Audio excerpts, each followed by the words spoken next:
Femi's heart swelled with pride as he glanced at his wife, Adanna, sitting beside him in their aging Toyota Corolla. Her beauty seemed to brighten the gloomy afternoon, her radiant smile a sharp contrast to the dark clouds gathering in the sky. Adanna, with her deep brown eyes and smooth ebony skin, was everything he had ever dreamed of. They had been married for 2 years, and every day felt like a blessing. "Are you sure this neighborhood is the one?" Adanna asked, her voice soft yet tinged with uncertainty. Her hands rested on her slightly swollen belly, a silent reminder of their shared hope. Femi reached over and squeezed her hand. "Adanna, this house is perfect. It's big enough for us and our future children. Plus, the rent is reasonable. Trust me, my love. This is the start of something great." The car came to a stop in front of a modest bungalow painted a faded cream color. The compound was spacious, surrounded by tall hedges that offered privacy. Femi stepped out and inhaled deeply, letting the fresh scent of rain-soaked earth fill his lungs. Adanna followed, her eyes scanning the environment. It was quiet, almost too quiet, but she chose not to voice her unease. Baba Ade sat on a low stool in his compound, his gaze fixed on the newly arrived couple next door. His face, weathered by years of hard labor and harsher choices, remained expressionless, but his mind raced. Adanna stepped out of the car, and his breath caught. He had never seen a woman so beautiful, not in his 52 years of life. "She's mine," he muttered under his breath, his voice a low growl. His 2 wives, Saad and Ronk, sat a few feet away, chatting idly. They didn't notice the dark glint in his eyes. Baba Ade had always been a man driven by desire, and he had never let morality stand in his way. This time would be no different. Inside, Adanna felt a pair of eyes burning into her back. She turned sharply, her gaze meeting Baba Ade's for a split second. His expression was unreadable, but something about it made her skin crawl. She quickly turned away, dismissing the feeling as paranoia. "Femi, do you think our neighbors are nice?" she asked as they began unpacking their belongings. "I'm sure they are," Femi replied, his tone cheerful. "Why don't we bake something later and introduce ourselves?" The sun hung low in the sky when Femi and Adanna carried a tray of freshly baked chin-chin to Baba Ade's compound. The couple smiled warmly as they greeted their new neighbors, but Baba Ade's eyes never left Adanna. His wives greeted the newcomers politely, but there was a coldness in their smiles that Adanna couldn't ignore. "This is Adanna, my wife," Femi said proudly, his arm draped around her shoulders. "A beautiful wife indeed," Baba Ade said, his voice thick with admiration. His words seemed innocent, but the way he lingered on Adanna made her uncomfortable. Femi didn't notice, he was too focused on making a good impression. As they left, Baba Ade's gaze followed them until they disappeared into their house. His mind worked furiously, crafting plans to get closer to Adanna. He knew it wouldn't be easy. She seemed devoted to her husband, but he had never been one to back down from a challenge. Over the next few weeks, Baba Ade made it his mission to befriend Femi. He offered unsolicited advice about the neighborhood, brought small gifts, and even helped Femi fix a broken gate. Adanna watched these interactions with growing unease. "Femi, don't you think Baba Ade is a little too friendly?" she asked one evening as they prepared dinner. "Nonsense," Femi replied, laughing. "He's just a kind old man trying to help. You worry too much." But Adanna couldn't shake the feeling that something was off. Baba Ade's kindness felt forced, and his presence made her skin crawl. She began avoiding him as much as possible, but it seemed that no matter where she went, he was always there, watching, waiting. Weeks turned into months, and Adanna's unease grew. Every time she stepped outside, she felt Baba Ade's eyes trailing her like a shadow. He always found an excuse to approach her, offering help with groceries, complimenting her cooking when the aroma of her meals wafted into the neighborhood, or simply hovering near her in silence. "Femi, I'm telling you, Baba Ade is acting strange," Adanna said one evening as they sat down to dinner. Her voice trembled with frustration, her appetite lost. "He doesn't act like a regular neighbor. It's like he's always watching me." Femi sighed heavily, placing his fork down with a soft clink. "Adanna, you're overthinking this. Baba Ade is just being friendly. He's an older man, and you're a beautiful woman. It's natural for people to admire you." "It's more than admiration," Adanna insisted, her tone growing sharper. "The way he looks at me. It's wrong. I can feel it." But Femi only chuckled, brushing off her concerns as paranoia as he pointed at Adanna's protruding belly. "You're letting your imagination run wild. Baba Ade has done nothing but help us since we moved here. If anything, we should be grateful for his kindness." Adanna's lips pressed into a thin line. She wanted to scream, to shake Femi until he saw the truth, but his calm demeanor only deepened her frustration. She realized he would not listen, not yet. Femi continued to grow closer to Baba Ade, completely oblivious to the subtle manipulation at play. Baba Ade had a way of weaving himself into Femi's daily life, offering advice, tools, or casual companionship. Soon, Femi began defending him more fervently. One afternoon, Adanna stood by the kitchen window, watching Femi and Baba Ade laugh as they worked on repairing a broken water pipe. Baba Ade's laughter was loud and boisterous, but the moment Femi turned away, his face darkened, and his gaze drifted toward her. Adanna felt the hairs on the back of her neck stand on end. That night, as they lay in bed, she tried once more. "Femi, please, just pay attention to the way he acts. Something is not right about him." Femi rolled over to face her, his expression softening. "Adanna, you're stressing yourself for nothing. Baba Ade is harmless. Maybe you're feeling this way because of the pregnancy. Hormones can play tricks on the mind." Adanna stared at him in disbelief. He had always been so attentive, so protective, but now he dismissed her fears as if they were childish whims. She turned her back to him, her heart heavy with a growing sense of isolation. Baba Ade was patient. He knew Adanna's resistance would not crumble easily, but he was determined. He began planting seeds of doubt in Femi's mind, always careful to appear helpful and trustworthy.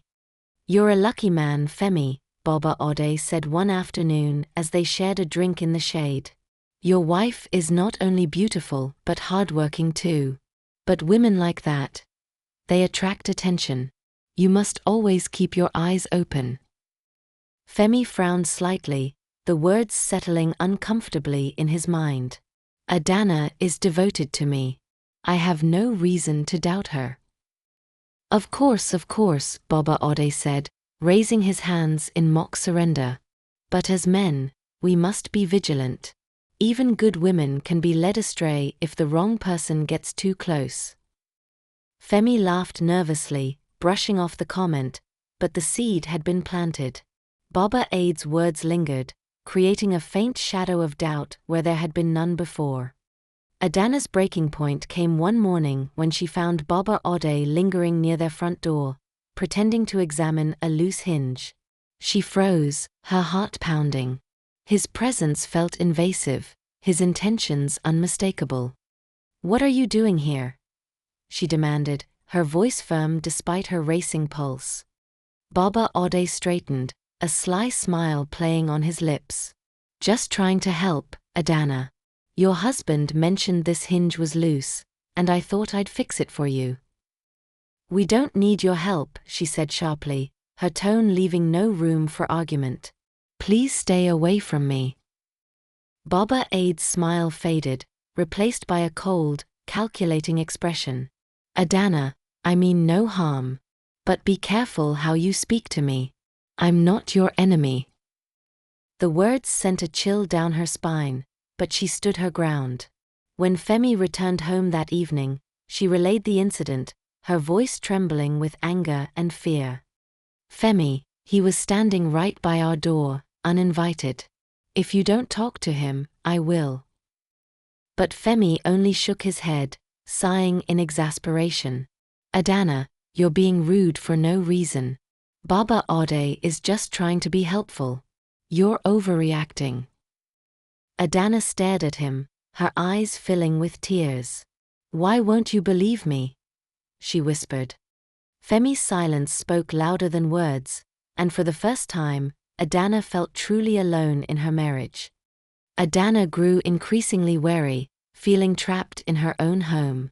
One afternoon, while Femi was at work, Saad, Baba Ade's first wife, approached her.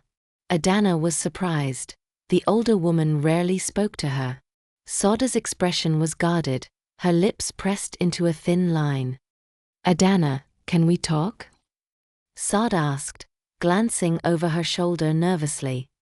Adanna hesitated but nodded, leading Saad into the living room. They sat in tense silence before Saad spoke.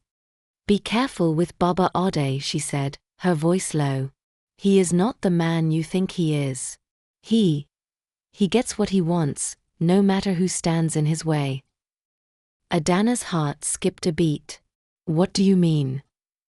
Saad hesitated, her hands twisting in her lap. "You're beautiful, Adanna. Too beautiful. Baba Ade. He won't stop until he has you. That's how he is." Adanna felt a surge of anger and fear. "Why are you telling me this?" "Because I've seen it before," Saad said, her eyes filled with a mixture of pity and fear. "I've been married to him for years, and I know what he's capable of.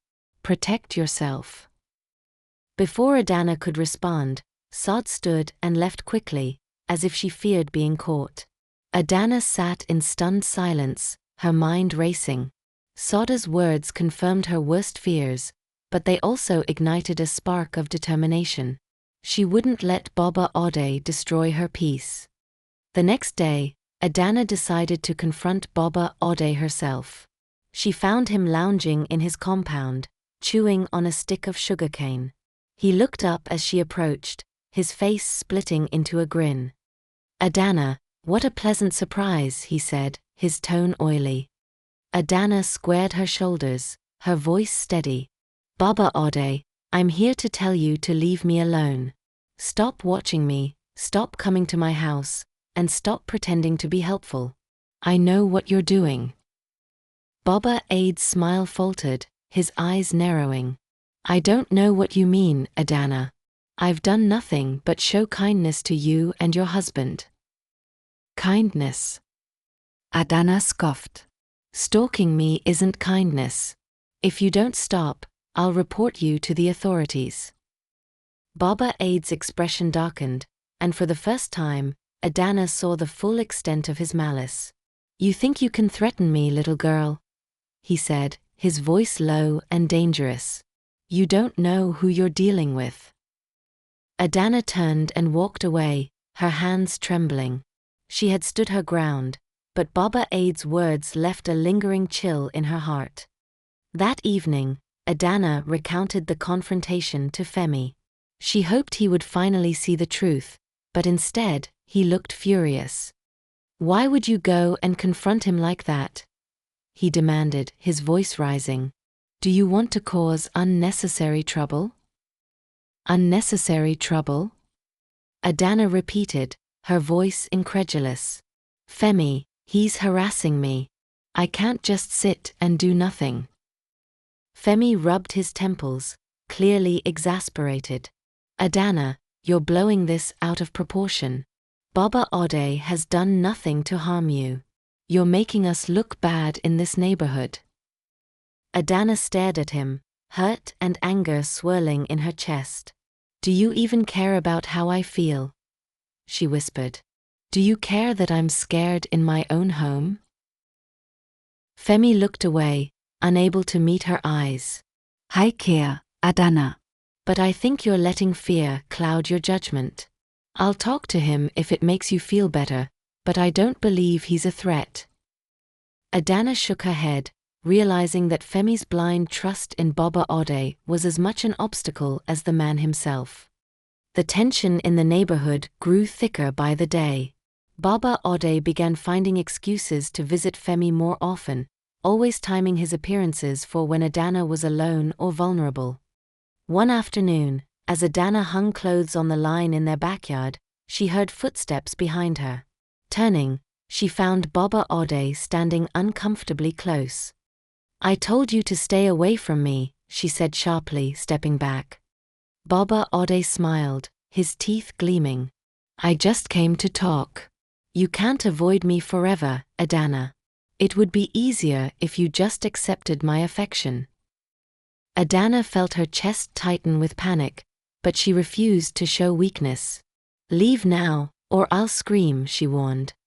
Baba Ade's smile faded, and he leaned in, his voice a low whisper. "Go ahead and scream. But remember, no one here will help you. Not even your husband." Adanna froze, the weight of his words suffocating her. Baba Ade lingered for a moment before turning and walking away, leaving her trembling with fear and anger. That night, Adanna lay awake, staring at the ceiling while Femi snored softly beside her. Baba Ade's words echoed in her mind, "No one here will help you. Not even your husband." The truth of it stung, but it also fueled her resolve. If Femi wouldn't believe her and the neighbors turned a blind eye, she would have to protect herself.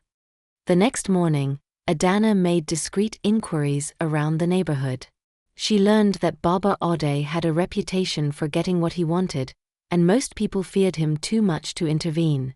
She even heard whispers of women who had mysteriously left the area after crossing paths with him.